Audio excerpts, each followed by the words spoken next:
GSTV સૌપ્રથમ વાત કરીએ મહત્વના સમાચારની તો હાલમાં એક મહત્વના સમાચાર મળી રહ્યા છે। લોક સાહિત્યકાર દેવાયત ખવડે હાઈકોર્ટમાં વોશિંગ પિટિશન કરી છે। ચાંગોદરમાં થયેલી મારામારીની ઘટનાને લઈને ફરિયાદ રદ કરવાની અરજી કરી હતી તો બંને પક્ષના વકીલે હાઈકોર્ટમાં કહ્યું કે બંને પક્ષે સમાધાન થયું છે। તો કોર્ટે કહ્યું છે કે 307ની કલમમાં કઈ રીતે સમાધાન થઈ શકે। हाईकोर्टे प्रथम दृष्टि मान्यु है कि देवायत खवड़ प्रख्यात नहीं कुख्यात है तो देवायत खवड़ पर 6 जेटला गुना नोंधवामां आवेला छे। तो चांगोदर पोलीस स्टेशन में नोंधायेली फरियाद में तपास अधिकारी ने हाजर रहवा फरमान करवामां आव्युं छे।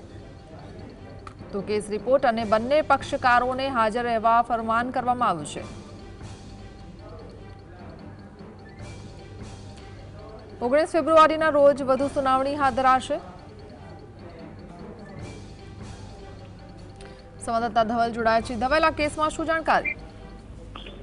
ચોક્કસથી એના વાત કરવામાં આવે તો લોક સાહિત્યકાર દેવાયત ખવડ દ્વારા ગુજરાત હાઈકોર્ટમાં જે છે તે વોશિંગ પિટિશન દાખલ કરવામાં આવી છે। તેની ઉપર સુનાવણી હાથ ધરી હતી। તે સમયે બંને પક્ષના વકીલો હાઈકોર્ટની અંદર કહ્યું હતું કે બંને પક્ષે જે સમાધાન છે તે થયું છે, પરંતુ કોર્ટ દ્વારા પ્રશ્ન કરવામાં આવ્યો કે જ્યારે 307ની કલમ લાગી હોય તે ત્યારે કઈ રીતે સમાધાન થઈ શકે, કારણ કે ચાંગોદરની અંદર જે મારામારીની ઘટના બની હતી ત્યારબાદ દેવાયત ખવડની જે ધરપકડ છે તે પણ કરવામાં નથી આવી, કારણ કે તેમના દ્વારા આગોતરા જામીન મળ્યા હતા અને ત્યારબાદ જે સમાધાન છે તે થયું હતું। એટલે હાઈકોર્ટે પ્રથમ દ્રષ્ટિએ માન્યું કે દેવાયત ખવડ જે પ્રખ્યાત નહીં પરંતુ કુખ્યાત છે, કારણ કે તેમના ઉપર 100 થી વધુ જેટલા ગુનાઓ છે તે પણ નોંધાયેલા જોવા મળી રહ્યા છે। એટલે કે આગામી સુનાવણી જ્યારે 19 ફેબ્રુઆરીના રોજ હાથ ધરાશે ત્યારે જે તપાસ અધિકારી છે તે તપાસ અધિકારીને તમામ દસ્તાવેજી પુરાવાઓ અને જે બંને પક્ષકારો છે બંનેને હાજર રહેવા પણ કોર્ટે ફરમાન કર્યું છે। એટલે કે વધુ સુનાવણી 19 ફેબ્રુઆરીના રોજ હાથ ધરાશે। જી, આભાર।